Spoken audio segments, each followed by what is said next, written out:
Welcome back to the Crochet Crowd. So, my friends at yarnspirations.com. I'm your host, Mikey. Today is a demonstration of doing the tight chevron stitch. Now, this is showing two different methods. We can just do the regular stitches that you see, or you can do the back loops, and you can see that it completely changes the texture on the way that it looks. So you can decide to do that. People have an aversion to the back looping. To me, I think it adds a little bit more interest to my point of view. So what we have is that I'm going to be demonstrating this. This is in multiples 11 plus 2, so 11, 11, 11 plus 2. What you should know is that when you have a straight line like this, as soon as it starts to go up and down, the straight line gets much smaller. So I don't know the stitch counts in order to change it to a certain size. So what I would do is do a huge multiple of these 11s and knowing that they will collapse on itself, and I'll be demonstrating that in a few moments. So without further ado, let's begin with our starting chain. So let's begin, and it's in multiples of 11 plus 2 at the end. So each one of the 11 is one chevron. So we're just going to go 1, 2, 3, 4, 5, 6, 7, 8, 9, 10, and 11. So as I said, a straight line like this looks this distance, but as soon as you get the bend like this, it compresses the distance. So that's just something you need to be aware of. So if you want another set, so 1, 2, 3, 4, 5, 6, 7, 8, 9, 10, and 11. Once you're happy with the length of your chain, just add 2 more and you'll have the balance to be able to go back and forth, and you'll see a very long chain just suddenly start to buckle like this to create the ups and downs. Let's begin row number 1. So let's begin, and we're going to go second chain from the hook, and you want to place 2 single crochets into that, and this is going to help it because we're going to go in the down motion as we start this. So just think about it coming down and then back up. So I always say going into the valley and then going up to the peaks, so the peaks and the valleys. Now there's going to be 4 stitches in a row, so the next 4 chains are going to be 1 single crochet each. So we're going to go down. So 1,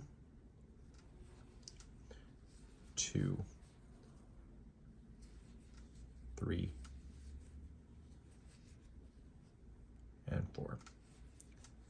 So we're now at the valley. So this is where the river is, or the water is. And I need you to skip 2 chains, so 1 and 2, and go to the third one and do 4 single crochets in a row. And this is going to go up. And by skipping the 2 that you just did, you just created the valley, or where the water is. So that was 1, and go to the next one. We have 2. Next one is 3 and 4. The next one is going to be the peak, so it's the top of the mountain. So in the peaks, there's going to be 3 double crochets, or 3 single crochets. So we have 1,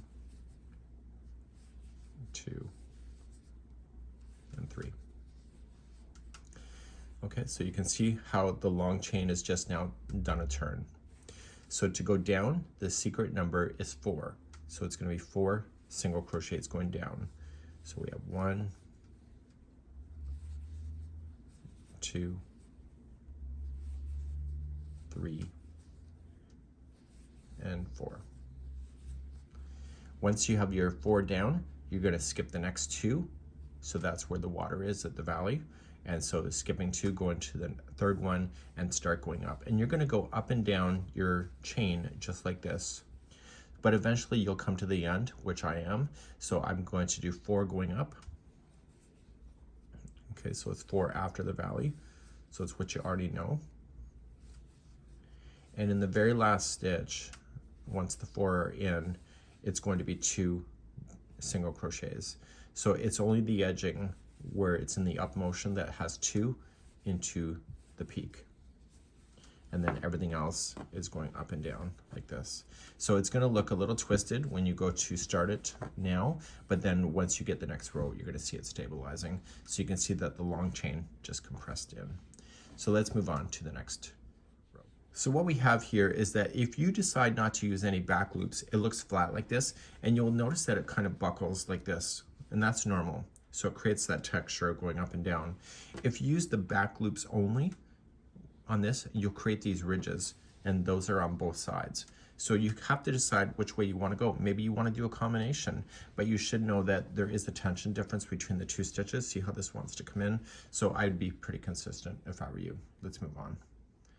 To start a new row, and if you are deciding to do the back loops, then this is where you're going to start. So I'll just start and chain 1. So if you would like to do regular stitches, just use the regular stitch. If you would like to do the back loops only, just use the back loops. Place in 2 single crochets into the first one. I'm just using the regular stitching in this example. And I'm still going to go 4 down, so 4 will never change. So we're going to go 4 down. So 1, 2, 3, and 4. You're going to skip the next 2, which is the valley, and you're going to come to the third one and do 4 going up. So we have 1, 2, 3, and 4. And this is where I can give you a tip. The top of the peak is always the middle of the grouping of 3, right here. And there's always going to be 3 single crochets there. So 1, 2, 3. So if you know what that looks like, you're less likely to make a mistake. So to go back down again, it is 4 going down. So it's consistently what you already know. So we have 1, 2, 3, and 4. And then skipping the next 2, which is the valley, and go into the third, and then you're going to go up. And eventually you're going to hit the other side like I am. So it's going to be 4 going up. So 1, 2, 3, and 4, and this should leave you 1 stitch left. Okay, so this is the next stitch right here.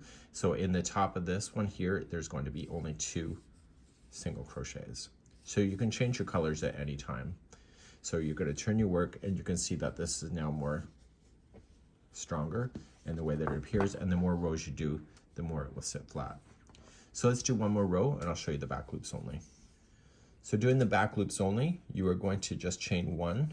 So if you're new to crochet, there's always 2 strands that make up a stitch. If you do the strand that's furthest away from you, that's the back loop. This is the front loop. So just dive right into the back loop only, and you're going to put in 2 single crochets. You're then still only going to do 4 going down, but only on the back loop only, and you're creating that ridge. So 1, 2, 3, and 4, and you're still skipping the 2, which is at the valley. So 1, 2, go to the third, continue on the back loop only. So 1, 2, 3, and 4, and it's the middle one of the grouping here that will tell you what to do, and it's 3 single crochets in the middle one and the back loop only. And then go down and do your 4. So we have 1, 2, 3, and 4, and you're at the valley here. So skipping the next 2, go to the third, and then eventually you come to the other side like I am. So you'll do 4 going up, and then your last one is going to be 2 singles into the back loop of the final. And so your edging will always stay flat, going straight up in a vertical like that. And you'll see this is a really great example of creativity. And this is here is how you do the stitch. And it's a really easy one to be able to maintain. We hope you enjoy, and we'll hope to see you again.